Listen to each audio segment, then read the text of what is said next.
پھینک دی اور ایک ایک وزیر کو کہا کہ یہ موتی نکال کے لاؤ اور یہ خیال کرنا کہ تمہارا لباس بھی تمہارا بدن بھی نہیں بھیگنا چاہیے۔ نام سنا ہوگا محمود غزنوی اور ایاز کا، ان کا باہم محبت کا رشتہ بہت گہرا تھا۔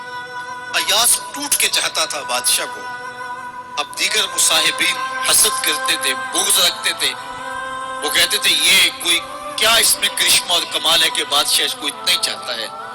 تو بادشاہ جب ان وزراء کا مشیروں کا حسد حد سے بڑا ہوا دیکھا تو ایک دن سب کو اپنے دربار میں حاضر کیا۔ دربار میں ایک تالاب تھا تو اس میں مٹھی بھر کے موتیوں کی پھینک دی اور ایک ایک وزیر کو کہا کہ یہ موتی نکال کے لاؤ اور یہ خیال کرنا کہ تمہارا لباس بھی تمہارا بدن بھی نہیں بھیگنا چاہیے۔ تو سب نے کہا کہ یہ عجیب بات ہے کہ حوض کی تہہ سے موتی نکال کے لائیں اور لباس بھی نہ بھیگے اور بدن بھی نہ بھیگے، یہ تو لازمی ہوگا۔ پھر دوسرے وزیر کو کہتا کہ یہ موتی نکال کے لاؤ، تمہارا لباس بھی نہیں بھیگنا چاہیے، تمہارا بدن بھی نہیں بھیگنا چاہیے۔ تو وہ آگے سے حجت کرتا یہ کیسے ہو سکتا ہے کہ بدن بھی اور لباس بھی نہ بھیگے اور موتی بھی نکال لاؤں؟ تیسرے کو، چوتھے کو، پانچویں کو، ہر ایک آگے سے حجت کرے یہ کیسے ہو سکتا ہے؟ پھر ایاز آ گیا تو بادشاہ نے ایاز کو کہا کہ یہ موتی نکال کے لانے ہیں اور تمہارا لباس بھی اور تمہارا بدن بھی نہیں بھیگنا چاہیے۔ ایاز نے فوراً چھلانگ لگائی اور موتی نکالے۔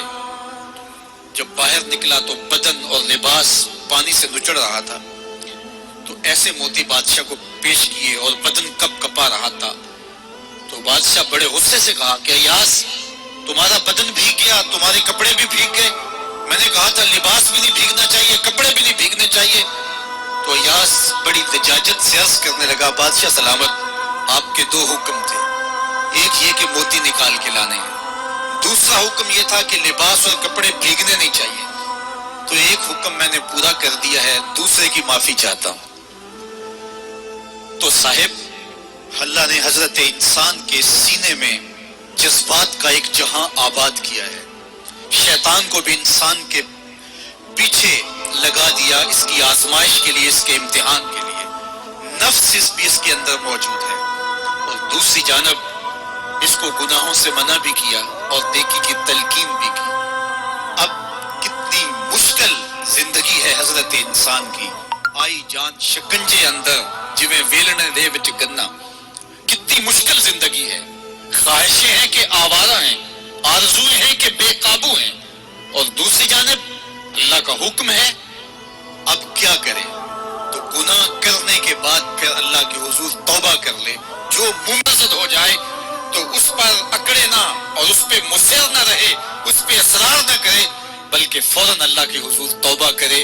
گناہ کرنے کے بعد بندہ جب توبہ کرتا ہے، التائب من الذنب کمن لا ذنب لہ، تو وہ ایسے ہوتا ہے جس طرح اس نے گناہ کیا ہوا ہی نہیں۔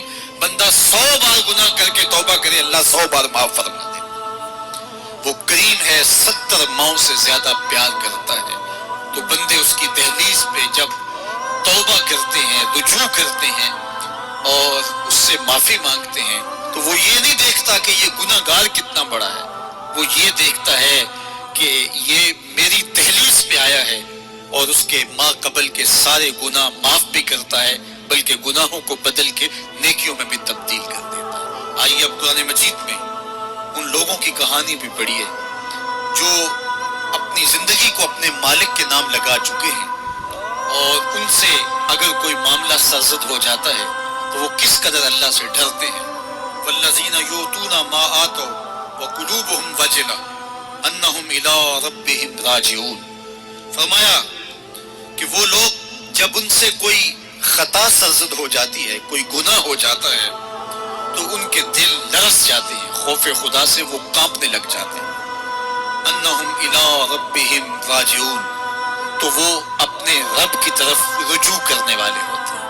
اگر ان سے کبھی کوئی گناہ سرزد ہو جائے، ان سے کوئی غلطی سرزد ہو جائے، تو پھر اس پہ ضد نہیں کرتے، اس پر مصر نہیں ہو جاتے، اس پر حجتیں اور دلیلیں نہیں لاتے، بلکہ وہ کیا کرتے ہیں، فوراً اللہ کے حضور رجوع کرتے ہیں اور معافی مانگتے ہیں، اور اللہ کو یہ بہت پسند ہے کہ کوئی مجھ سے معافی مانگے، اور اللہ انہیں معاف کر دیتا ہے۔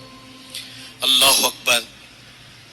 حضرت عبداللہ ابن مسعود رضی اللہ تعالیٰ عنہ فرماتے ہیں کہ مومن کی یہ شان ہے کہ جب وہ گناہ کر بیٹھے تو وہ یوں محسوس کرتا ہے جس طرح پہاڑ تلے آ گیا. یہ اس کی کیفیت ہے کہ گناہ کرنے کے بعد، نافرمانی کرنے کے بعد اس کا دل لرز اٹھتا ہے. وَقُلُوبُهُمْ وَجِلَةٌ. تو حضرت عبداللہ ابن مسعود فرماتے ہیں یوں محسوس کرتے ہیں جس طرح پہاڑ تلے آ گیا ہے اور پہاڑ ابھی گر جائے گا اور انہیں کچل دے گا. تو وہ جلدی جلدی تلافی کرتے ہیں، توبہ کرتے ہیں